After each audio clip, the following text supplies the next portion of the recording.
గురించి విన్నాం. ఈ గోస్ట్ మాల్స్ అంటే ఏంటి? ఇటీవల కాలంలో పలువురి నోటి నుంచి గోస్ట్ మాల్స్ అనే మాట వినిపిస్తోంది. తాజాగా విడుదలైన ఒక నివేదిక సైతం దేశంలో గోస్ట్ మాల్స్ పెరుగుతున్నట్లుగా పేర్కొంది. మెరుగైన షాపింగ్ అనుభవం కోసం మాల్స్కు వెళ్లే వారి సంఖ్య తగ్గుతుందని, దాన్ని ఆన్లైన్ భర్తీ చేస్తున్నట్లుగా చెబుతున్నారు. తాజాగా ప్రముఖ రియల్ ఎస్టేట్ కన్సల్టెన్సీ సంస్థ నైట్ ప్రాంక్ ఇండియా ఒక రిపోర్ట్ను సిద్ధం చేసింది. అందులో గోస్ట్ మాల్స్ గురించి ప్రత్యేకంగా ప్రస్తావించి దేశంలో ఈ తరహా మాల్స్ పెరిగినట్లు పేర్కొంది. గోస్ట్ మాల్స్ ను సింపుల్ భాషలో అర్థమయ్యేలా చెప్పాలంటే, మాల్ ప్రాపర్టీలో 40% స్థలం ఖాళీగా ఉంటే దాన్ని గోస్ట్ మాల్ గా అభివర్ణిస్తారు. కరోనా తర్వాత ఇవి పెరుగుతున్నాయి.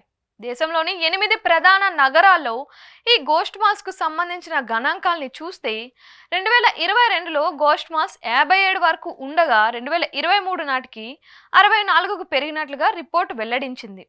థింక్ ఇండియా థింక్ రీటైల్ 2024 పేరిట రూపొందించిన ఈ రిపోర్టులో పలు ఆసక్తికర అంశాలు వెల్లడించారు.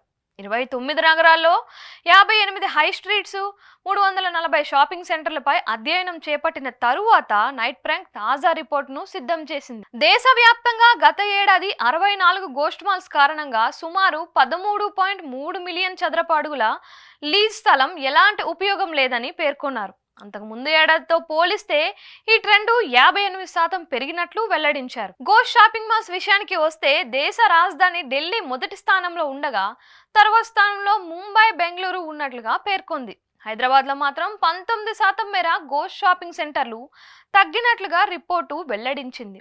దేశవ్యాప్తంగా నెలకొన్న ట్రెండ్ను చూస్తే 1,00,000 చదరపు అడుగుల లీజు స్థలం కలిగిన చిన్న మాల్స్ వేకెన్సీ రేటు 36% ఉండగా 5 లక్షల చదరపు అడుగుల కంటే ఎక్కువగా ఉన్న పెద్ద షాపింగ్ మాల్స్ లో వేకెన్సీ 5%మేనని పేర్కొంది. Mid level shopping malls vacancy rate 15.5%గా పేర్కొంది.